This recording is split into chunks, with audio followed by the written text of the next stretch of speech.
Hello दोस्तों, नमस्कार। स्वागत है आपके अपने यूट्यूब चैनल में। आज हम ईवीएस से संबंधित कुछ महत्वपूर्ण प्रश्नों को हल करेंगे जो परीक्षा की दृष्टि से अत्यंत महत्वपूर्ण है। आज का पहला प्रश्न है, निम्नलिखित में से कौन सा सामाजिक कीट नहीं है? ऑप्शन ए चींटियां, ऑप्शन बी दीमक, ऑप्शन सी भृंग, ऑप्शन डी मधुमक्खी।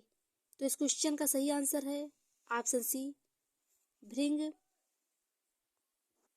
भृंग सामाजिक कीट नहीं है, जबकि चींटियां, दीमक और मधुमक्खी सामाजिक कीट है।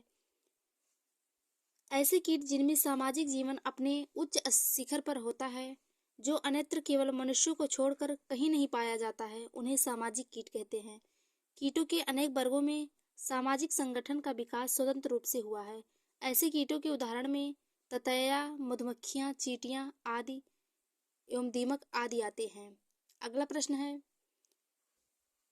वलसाड शहर हैदराबाद तेलंगाना राज्य के सापेक्ष किस दिशा में स्थित है? ऑप्शन ए दक्षिण पश्चिम, ऑप्शन बी उत्तर, ऑप्शन सी पश्चिम, ऑप्शन डी उत्तर पश्चिम। तो इस क्वेश्चन का सही आंसर होगा ऑप्शन डी उत्तर पश्चिम। वलसाड शहर हैदराबाद के सापेक्ष उत्तर पश्चिम दिशा में स्थित है। वलसाड शहर गुजरात में स्थित एक शहर है।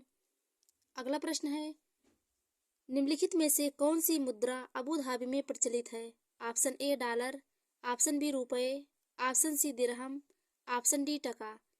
तो इस क्वेश्चन का सही आंसर है ऑप्शन सी दिरहम। अबू धाबी में प्रचलित मुद्रा दिरहम है, जबकि डॉलर अमेरिका, सिंगापुर, ऑस्ट्रेलिया आदि देशों की है। रुपए भारत और पाकिस्तान आदि देशों में, टका बांग्लादेश में है। अगला प्रश्न है, चेराव नृत्य में व्यक्ति बांस की डंडियों को पकड़कर युग्मों में एक दूसरे के सामने जमीन पर बैठते हैं। जैसे ही ढोल बजता है, बांस को जमीन पर पीटा जाता है। नर्तक बांस की डंडियों के अंदर और बाहर पैर रखते हैं और ताल पर नाचते हैं। निम्नलिखित में कहाँ पर चेराव नृत्य किया जाता है? Option A Manipur, option B Mizoram, option C Assam, option D Odisha. तो इस क्वेश्चन का सही आंसर है ऑप्शन बी मिजोरम। मिजोरम में चेराव नृत्य किया जाता है, जिसमें व्यक्ति बांस की डंडियों को पकड़कर युग्मों में एक दूसरे के आमने सामने जमीन पर बैठते हैं तथा जैसे ही ढोल बजता है, बांस को जमीन पर पटका जाता है। नर्तक बांस की डंडियों के अंदर और बाहर कूदते हैं।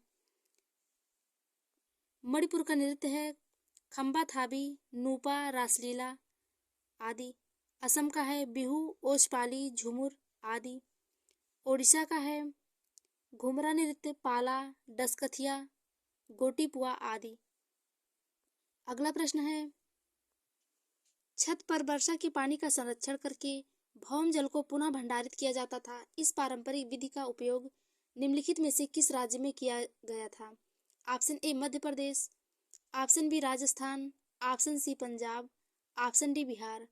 तो इस क्वेश्चन का सही आंसर है ऑप्शन बी राजस्थान। राजस्थान में छत पर वर्षा के पानी का संरक्षण करके भौम जल को पुनः भंडारित किया जाता था। इस पारंपरिक विधि का उपयोग राजस्थान राज्य में किया गया था। राजस्थान क्षेत्रफल की दृष्टि से सबसे बड़ा राज्य है। राजस्थान का मैदान तथा केंद्रीय उच्च भूमि के बीच अरावली पर्वत एक विभाजक रेखा का कार्य करता है। यहाँ के कृषि हेतु इंदिरा गांधी नहर को विकसित किया गया है।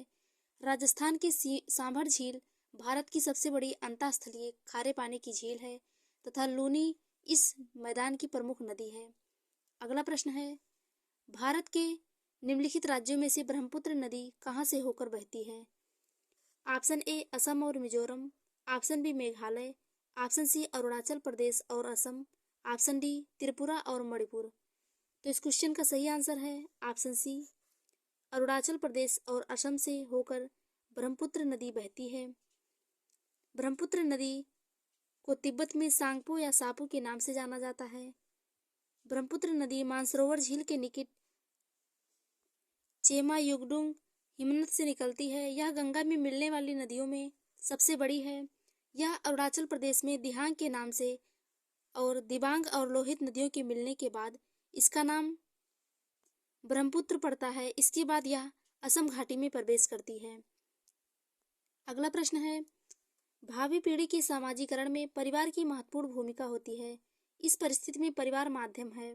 ऑप्शन ए प्राथमिक समाजीकरण का, ऑप्शन बी द्वितीयक समाजीकरण का, ऑप्शन सी प्राथमिक और द्वितीयक समाजीकरण का, ऑप्शन डी तृतीयक समाजीकरण का।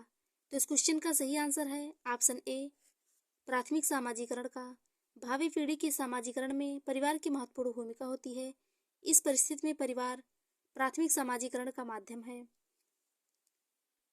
जबकि विद्यालय और समाज भावी पीढ़ी के द्वितीयक समाजीकरण के माध्यम होते हैं। आज की वीडियो में बस इतना ही। धन्यवाद।